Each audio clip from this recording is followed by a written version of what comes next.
خیال کو جمع کر دیجیے.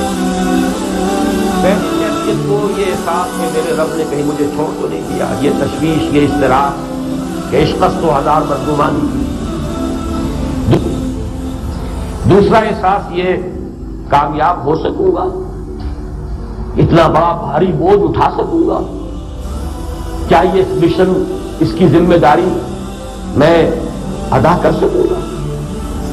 یہ دوسری تشویش ہے، اور اس میں ہمت کا کچھ جواب دے جانا، جیسے کہ نیورستھینیا کا لفظ میں نے استعمال کیا. ان دونوں کیفیات کو جمع کیجئے تو اب صوفیاء کی ایک اصطلاح کے حوالے سے بات سمجھ میں آئے گی.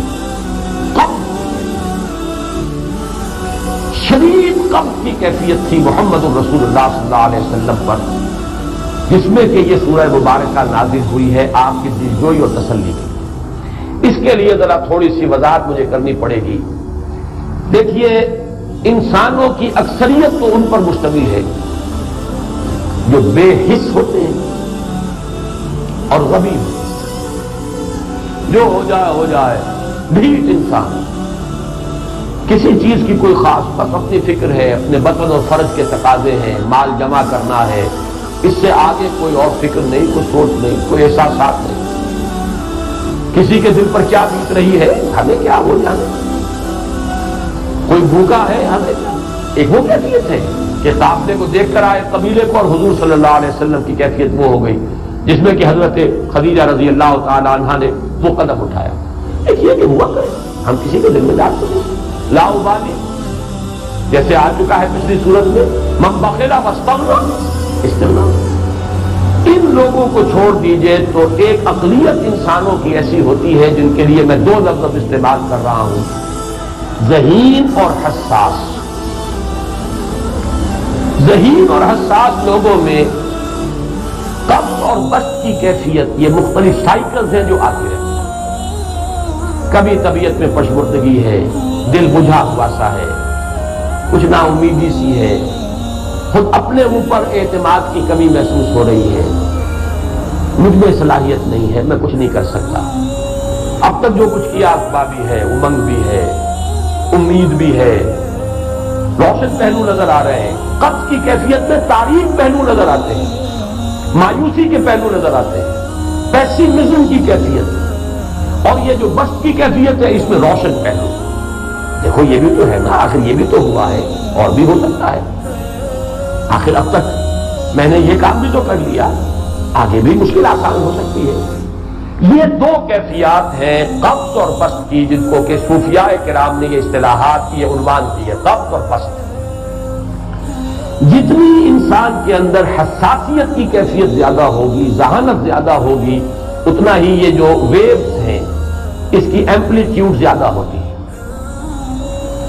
کم ذہین انسان ہے، کم حساس ہے، آئیں گے تو صحیح ہے، لیکن یہ کہ وہ ویو جو ہے اس کا ایمپلیٹیوڈ جو ہے اس کے اندر اوپر اور نیچے کی کیفیت زیادہ نہیں ہوگی. لیکن جتنا یہ معاملہ بڑھتا ہے یہ جو ویو ہے اس کے ایمپلیٹیوڈ بڑھتا جاتا ہے.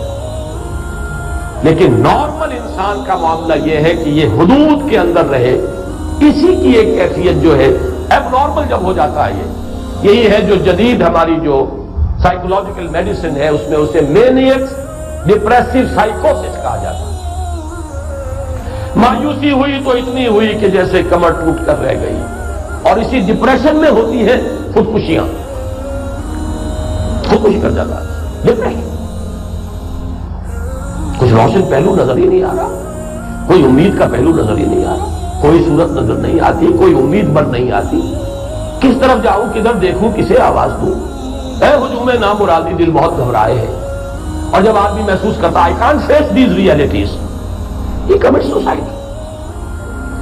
یہ اور جب کیفیت ہوتی ہے انشراح کی تو آدمی خوب بھاگ رہا ہے، دوڑ رہا ہے، امنگ ہے، محنت ہے، دوڑ رہا ہے، امیدیں ہیں، اب ہر چیز کا روشن پہلو نظر آ رہا ہے. عجیب ہے یہ. اصل میں مجھے کچھ تجربہ بھی ہوا ہے، ہمارے خاندان میں بھی یہ مرض موجود رہا. میرے والد مرحوم کافی طویل عرصے اس میں ایک ڈپریسو سائیکوسس کے مریض رہے.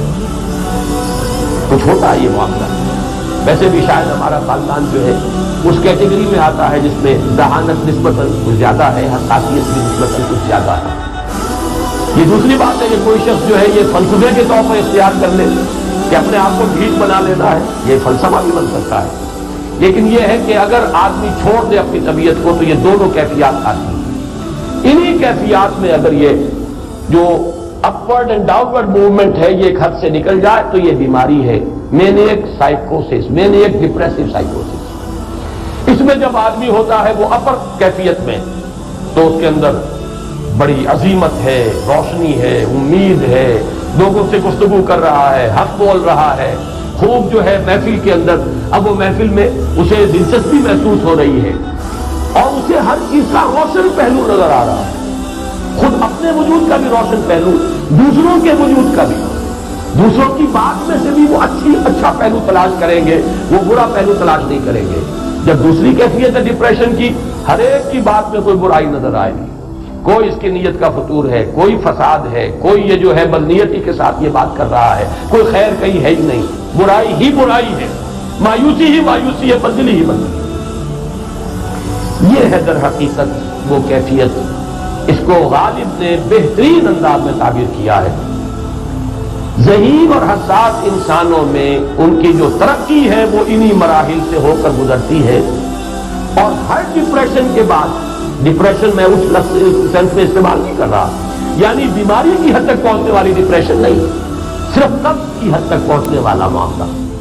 ہر قبض کے بعد جب بست آتا ہے تو آگے ترقی ہوتی ہے، جس کو آپ کہتے ہیں بائی لیپس اینڈ باؤنس، آدمی جو ہے چھلانگ لگاتا ہے، گویا کہ ایک درجہ جو پہلے تھا اس سے آگے درجہ انسان کا جو ہے اس سے بلند تر پوزیشن پر انسان پہنچتا ہے۔ ہر قبض کے بعد جو نیا بست آتا ہے وہ ایک نئی کیفیت، نئی شان، نئی بلندی، نئی رفعت ہے۔ اس کو غالب نے تعبیر کیا ہے بہت خوبصورت انداز میں، رکتی ہے میری تباہ تو ہوتی ہے رواں، اور یعنی شاعر بھی کبھی ایسا وقت آتا ہے شعر جو ہے اس پر نازل ہی نہیں ہو رہا، شعر نہیں کہہ پا رہا، طبیعت میں رکاوٹ سی ہے، بندش سی ہو گئی ہے، کوئی کلام موضوع ہو نہیں رہا، لیکن پھر جب یہ کیفیت جو ہے بدلتی ہے اور جب پھر بست کی کیفیت آتی ہے، رکتی ہے میری تباہ تو ہوتی ہے رواں، اور پھر اس کے اندر ایک جولانی نئی ایک کیفیت جو ہے انشراح کی، وہ ایک بالکل نئی کیفیت، نئی شان کے ساتھ۔ یہ ہے وہ معاملہ جو ان آیات مبارکہ کے پس منظر میں ہے۔ اسی لیے اب میں آپ کو اس کا حوالہ دے رہا ہوں، تفسیر مظہری میں قاضی ثناء اللہ پانی پتی رحمت اللہ علیہ نے بہت عمدہ بات فرمائی ہے کہ حالت قبض اگر کسی شخص پر طاری ہو تو اس حال میں اکسیر کا درجہ رکھتی ہے یہ سورہ مبارک، اس لیے کہ یہ نازل ہوئی ہے محمد الرسول اللہ صلی اللہ علیہ وسلم پر اسی حالت قبض میں۔ وَالضُّحَىٰ وَاللَّيْلِ إِذَا سَجَىٰ مَا وَدَّعَكَ رَبُّكَ وَمَا قَلَىٰ وَلَلْآخِرَةُ خَيْرٌ لَكَ مِنَ الْأُولَىٰ وَلَسَوْفَ يُعْطِيكَ رَبُّكَ فَتَرْضَىٰ أَلَمْ يَجِدْكَ يَتِيمًا فَآوَىٰ وَوَجَدَكَ ضَالًّا فَهَدَىٰ وَوَجَدَكَ عَائِلًا